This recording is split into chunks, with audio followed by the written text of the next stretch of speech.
We don't serve blacks. Heads turned. Conversations died mid-sentence. The fluorescent lights hummed louder in the silence that followed. A woman jeans, loose khaki jacket, black cap stood frozen at the front desk. Not frozen in fear. Frozen in the kind of stillness that comes from knowing this moment was inevitable. The clerk who spat those words didn't whisper. He wanted them heard. His tie was straight, his jaw set, his knuckles pressed into the counter like he was defending the bank from an intruder. Beside him, another teller shifted uneasily, eyes flicking between the woman and the lobby crowd. He didn't speak up. Silence was its own verdict. She inhaled once, slow. The kind of breath you take before a storm. Her gaze didn't drop. Her shoulders didn't fold. She simply stood, anchored, unshaken, as though the insult had landed in someone else's world, not hers. From the far corner, a young man with earbuds pulled out his phone, thumb hovering over the record button. A mother holding her daughter whispered under her breath, "Did he just say that?" The little girl clutched tighter, sensing the weight in the air without understanding it. The clerk doubled down. "This isn't your place. Step aside." His voice echoed off glass and steel, slicing through the lobby with surgical precision. But here's the truth he didn't know. This wasn't just any woman. She wasn't just a customer. And 5 minutes from now, this lobby would remember her name forever. Before we continue, where are you watching from? Drop your city or country in the comments below. And if you believe in dignity and justice, hit like and subscribe. These stories spark change. And we're glad you're here. Now, back to her. She leaned forward slightly, her voice even, calm. "I came here for a withdrawal. Nothing more. No defense. No raised tone. Just a statement as ordinary as asking for the time." The other teller smirked, muttering something about fraud attempts. A ripple of discomfort moved through the waiting line. People knew this wasn't banking protocol. This was something uglier. The woman's eyes didn't waver. In them sat years of recognition, of déjà vu. She had seen this performance before. In lobbies, in lounges, in boardrooms, men with clipboards and women with badges, each certain they could measure her worth by clothing, by tone, by skin. Now, once again, the stage was set. The insult had been cast. The audience was watching. And she, silent and steady, was about to turn the entire scene inside out. Because this bank wasn't just a bank. It was hers. She didn't dress like wealth. Not this morning. No jewelry. No designer bag, no entourage trailing 2 steps behind. Just a khaki jacket, faded jeans, black cap pulled low. A woman who could have been anybody, except she wasn't. The teller didn't see the quiet confidence in the way she placed her ID on the counter. He didn't see how steady her hands were, how deliberate her movements felt. He saw only what he wanted, someone he could dismiss, someone who didn't belong in a marble lobby where polished shoes clicked and business suits murmured about markets. "Step aside, ma'am," the second teller said, softer but no less sharp. His words had the weight of habit, like he'd said them before, like he'd practiced them on people who looked just like her. She didn't move. She didn't argue. She let the silence do the heavy lifting. Behind her, the line shifted. A man in a navy suit frowned but stayed quiet. A young woman with earbuds shook her head, whispering to herself. Unbelievable. The bank manager hadn't emerged yet. Only these 2 clerks, standing like sentries, convinced their bias was policy. But she didn't press. She didn't push. She waited. Because patience was her weapon. She had learned it at 23, when her first commission check was held for verification, while smaller checks from others cleared instantly. She had learned it at 31, when a loan officer called her high risk, despite her offering triple collateral. Every slight, every frozen account, every suspicious glance it had taught her the value of stillness. And now, standing in this lobby, that same stillness wrapped around her like armor. "Your documents aren't valid," the first teller declared, sliding her ID back across the counter with 2 fingers, as if touching it too long might contaminate him. She took it calmly, slipped it back into her jacket, her voice even and level. "Check again." He didn't. He wouldn't. From the corner, the young man with earbuds raised his phone higher. Not recording yet, but close, waiting. The tension begged for witnesses. At the desk, the clerks whispered to each other, one word sharp enough to carry across the air. "Fraud." The sound cut through her like static, but she didn't let it land. She had heard worse. She had outlived worse. What no one knew, what no one could even guess, was that she wasn't here to plead. She wasn't here to prove herself. She was here to test them, and already, they were failing. The whisper didn't stay a whisper. "Fraud," the teller repeated, louder this time, his eyes sweeping the lobby as if gathering allies. "We've seen this before, fake cards, stolen IDs. Same story every time." The second clerk leaned closer to him, a smirk bending his mouth. "Yeah, they walk in thinking they can fool us. Never ends well." A woman in line let out a soft gasp. An older man tugged at his tie, uncomfortable but unmoving. The lobby wasn't quiet anymore. It was humming low, tense, like static before a storm. She didn't flinch. She kept her feet planted, shoulders square, gaze steady. "Run my name," she said simply. The first teller scoffed. "That's not how this works. We don't run anything until we're sure." He leaned into the microphone clipped to the counter. "Security, stand by." The word security shifted the room. Conversations stalled. The young man with earbuds finally tapped record. His phone's red light blinked like a siren in the corner. "You're wasting everyone's time," the second clerk said, crossing his arms. "If you had real business here, we'd know. Real clients don't walk in dressed like—" He stopped short, but the insult lingered in the air, unspoken but unmistakable. She didn't bite. She didn't break. Her voice was steady, flat, the kind that carried more weight than shouting, "Do your job." The first teller's laugh was sharp, brittle. "Our job is to protect this institution from fraud. And you," he jabbed a finger toward her jacket, toward her cap, "you're a walking red flag." From across the lobby, a woman in a floral dress whispered, "She gave them ID. Why won't they just check it?" Her husband tugged her arm, urging silence. But others heard. Murmurs rippled. The second clerk leaned back, calling over his shoulder. "Manager's gonna love this one." His tone was mocking, confident, as if the outcome was already sealed. She inhaled, slow and deliberate, not in defeat, but in discipline. Every second of restraint was a choice she had made before, in rooms just like this one, with men just like these. Her phone buzzed in her pocket. She didn't take it out. Not yet. Timing mattered. The first teller pressed the microphone again, firmer this time. "Security to the lobby." And with that, the game had changed. The young man's phone caught it all, the words, the tone, the arrogance. The recording wasn't just documentation. It was evidence. And soon, the whole world would see how this bank treated someone they thought was powerless. But she wasn't powerless. She was patient, and patience was about to end. The microphone clicked back into place. "Security is on the way," the teller announced, his voice carrying like a verdict. All eyes in the lobby shifted toward her, some sharp with suspicion, others clouded with unease. A mother clutched her child's hand tighter. A businessman pretended to check his watch, but his glance lingered. She didn't move, not a step, not a twitch. She stood as though the marble floor itself was holding her in place. The second clerk folded his arms, smug. Still here, most people would have left by now. Her lips curved just barely, not a smile, a signal, the kind of expression that says, "I've seen this play before, and I already know the ending." Inside, her pulse was steady. Years had trained it. At 25, when her first account was frozen without explanation. At 36, when she was told she didn't meet the profile for a loan she didn't need. Each slight had been a rehearsal for this very silence. She let the pause stretch, the kind of pause that made the clerks restless, that made the crowd lean in closer, straining to understand why she wasn't fighting back. Finally, she spoke. Not loud, not rushed, just even. "I'm not leaving." The first teller scoffed, trying to cover his discomfort with bravado. "Then you'll be escorted out." She tilted her head, eyes calm. "Then let them try." The words didn't rise, but the air around them did. The lobby tightened, charged, as though every light fixture hummed in agreement. The second clerk shook his head, muttering, "Unbelievable." But the people watching, they saw something else. The young man filming whispered, "She hasn't even raised her voice." The woman in the floral dress nodded, whispering back, "That's what scares them." The silence wasn't weakness. It was strategy.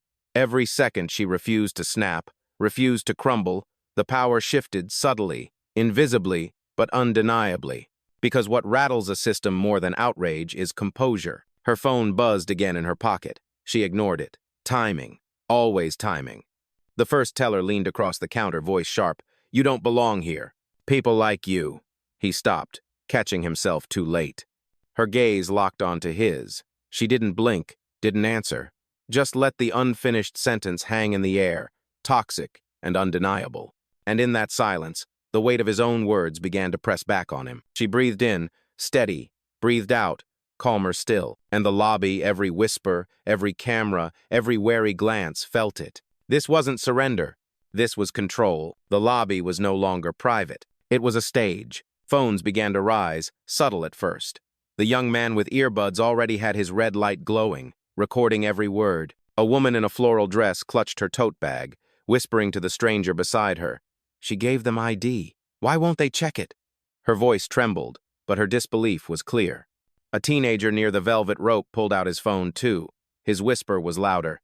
I'm streaming this. People need to see. The security guard by the entrance shot him a warning glance, but the phone stayed up. From the corner, a junior employee in a crisp navy vest shifted uncomfortably. She was barely 24, new to the bank, her name tag still gleaming from orientation. She had seen the ID earlier. She had seen the card, and she knew quietly, certainly, that it had been valid, but fear of her manager kept her pinned to the wall. Still, her eyes betrayed her. She looked at the woman, then at the crowd, then back to the desk.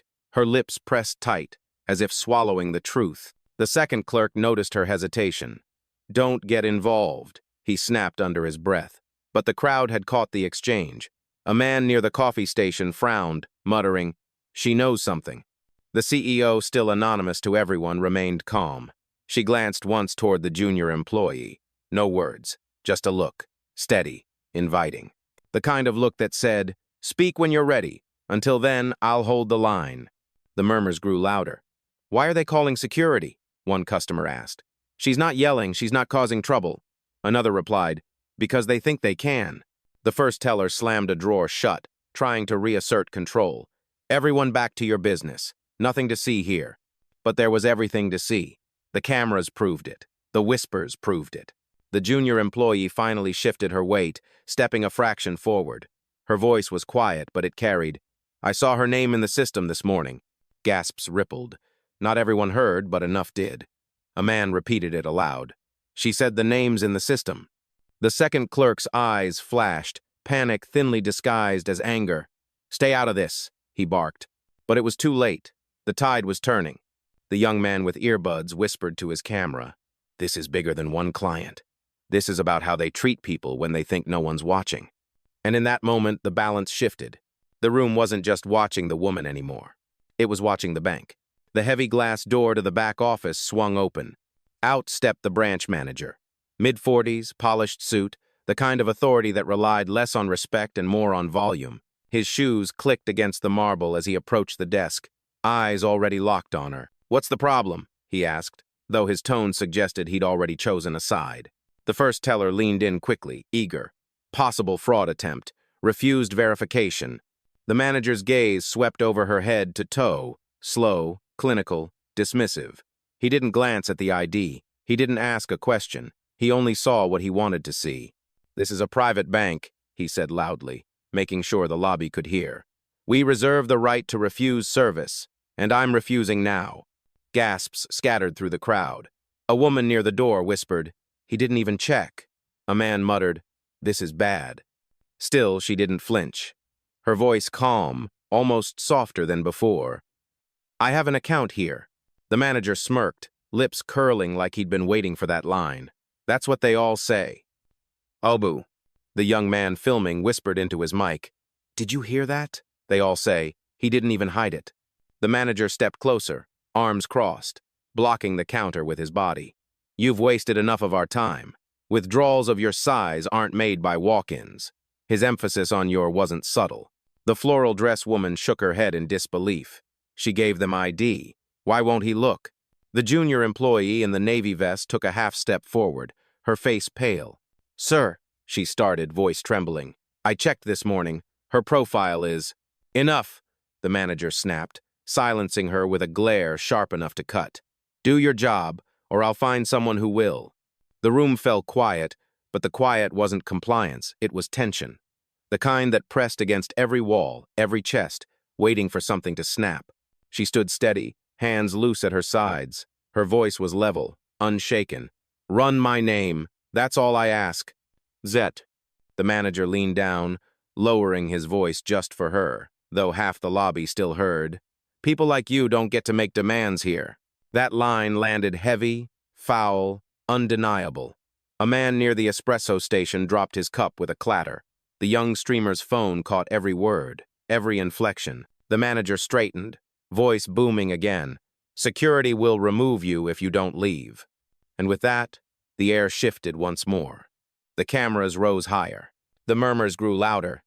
The lobby wasn't siding with him anymore. It was watching him unravel. The silence cracked with a single motion. The manager reached across the counter, snatched the black card from her hand, and held it up like contraband. Gasps shot through the lobby. "This isn't yours," he declared, loud enough to echo off the marble. "Fake, like the rest of your story." The first teller smirked, emboldened. The second leaned back, arms crossed, satisfied. And then, like punctuation, the manager tore the card straight down the middle. The rip sounded louder than it should have. It split the room in two. Phones rose higher, recording every second. A woman near the velvet rope shouted, "That's theft," another man muttered. "Unbelievable." She didn't move. She didn't shout.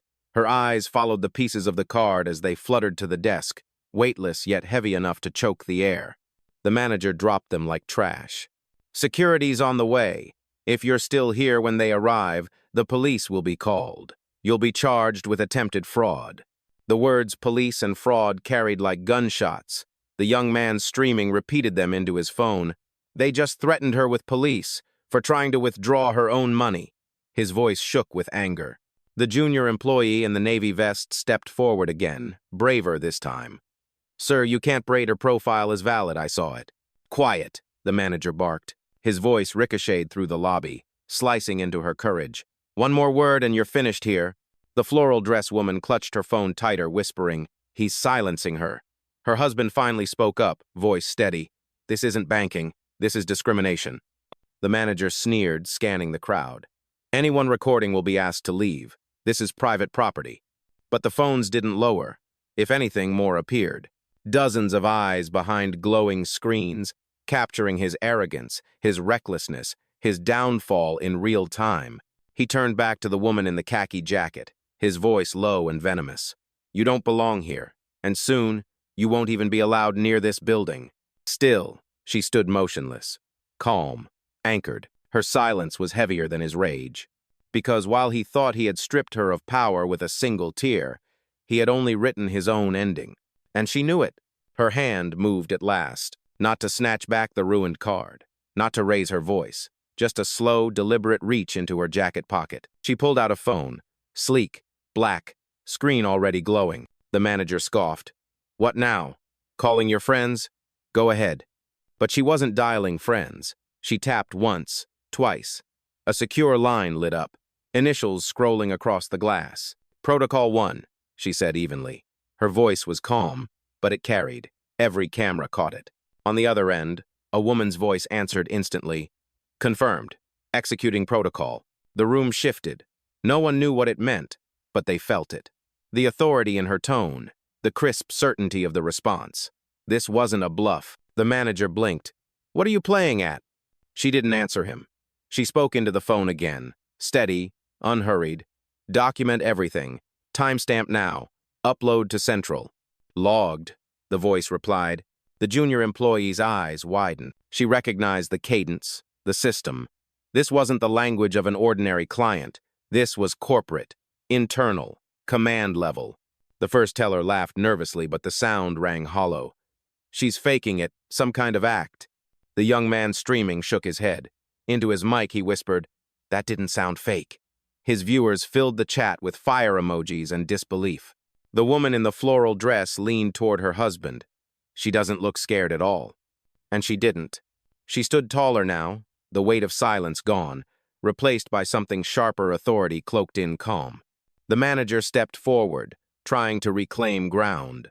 "Put that phone away before security arrives. You're only making things worse for yourself."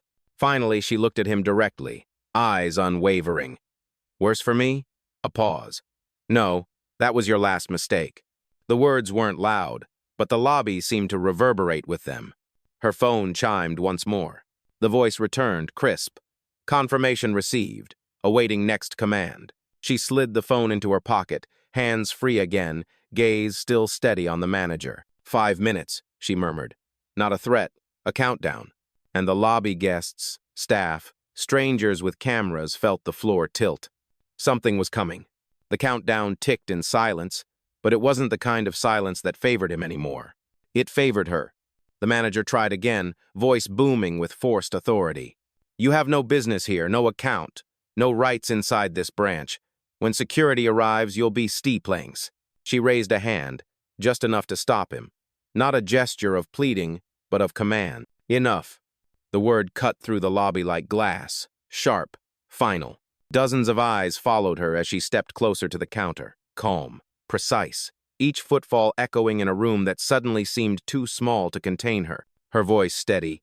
You think I don't belong here? That I walked in off the street with nothing but a fake card and a story? She paused, letting the weight of their assumptions hang heavy. Then, but this is my street, my card, my story.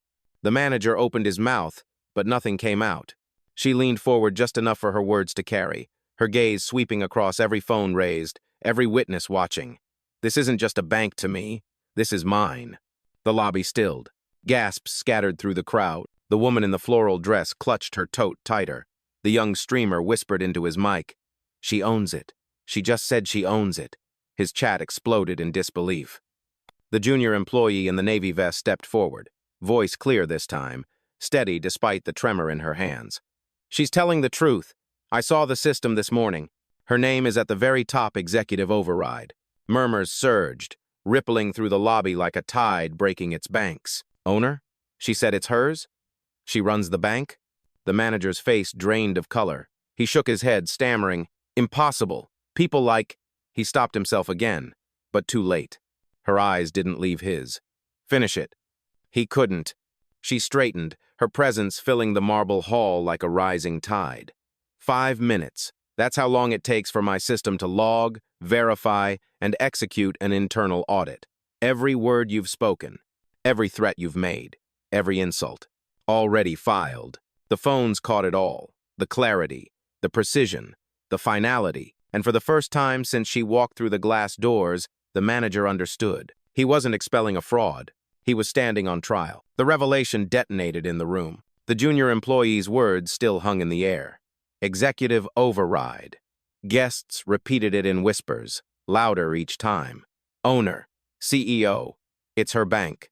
The first teller's smirk collapsed. He glanced at the shredded pieces of the card still on the desk, suddenly realizing what he had destroyed. His hands twitched, as if he could piece them back together, but it was far too late. The second clerk's arms, once folded in arrogance, now crossed in defense. He shifted back, trying to blend into the counter behind him, his earlier bravado shriveling into silence. The manager stood frozen, red blotches creeping across his face. He tried to summon authority, but his throat betrayed him. Words stumbled, caught, died before reaching air. Around them, the lobby erupted not in chaos, but in awakening. The young streamer lifted his phone higher, his voice urgent. You're watching history. They tried to throw out the CEO of her own bank. His comments feed exploded, emojis flooding like fireworks.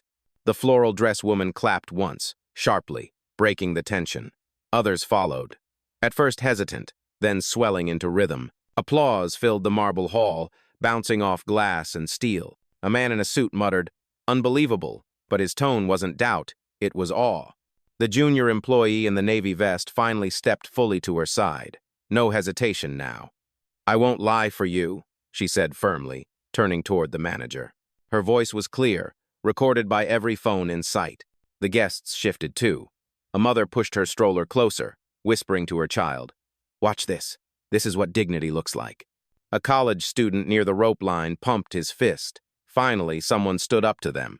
The staff behind the counter shrank beneath the weight of every camera. Their polished uniforms no longer looked professional. They looked like costumes, flimsy and false under the truth. The applause grew. Not everyone clapped, but enough. Enough to drown the hum of the lights. enough to rattle the polished glass. And through it all, she didn't raise her voice, didn't gesture wildly. She simply stood, steady, letting the crowd speak for her. The manager's eyes darted from face to face, searching for support, finding none. His own staff looked away. Even security, hovering at the entrance, hesitated to step forward. He whispered, almost to himself, "She can't be." But the room had already decided. The trial was over, the verdict delivered, and he was guilty. The applause faded into a tense hush, the kind of silence that waits for judgment. And judgment came. She reached once more for her phone, screen lighting like a verdict delivered from above. Her voice was calm, deliberate, broadcasted into every open mic in the room. "Carla," she said. A new voice answered instantly. "Clear, professional, standing by. Terminate access for branch manager Thomas Reed," she ordered. Effective immediately. "Lock credentials, revoke authorization." The manager flinched as his badge vibrated against his chest. A sharp beep echoed. He pulled it from his pocket, red light blinking. Access denied. His face drained as if the color itself had been revoked. Gasps rippled through the crowd. Phones caught the exact moment authority slipped from his hands. She continued, unwavering. "Audit log entries for tellers James Connor and Daniel Price. Freeze accounts. Suspend until review." The two clerks stiffened, mouths open in protest, but their monitors flickered at once, screens dimming, logins disabled. The second clerk jabbed keys desperately, but nothing answered. His system was gone. The junior employee stepped forward, eyes wide but proud. She looked at the CEO, then back at the paralyzed staff. Her whisper carried, "She wasn't bluffing." The guests murmured louder. The streamer zoomed in on the blank terminals, his voice rising. "She just shut them out live." The manager tried to gather himself, voice shaking with anger, stripped of power. "You can't." She cut him off, calm as a blade. "I can. I did.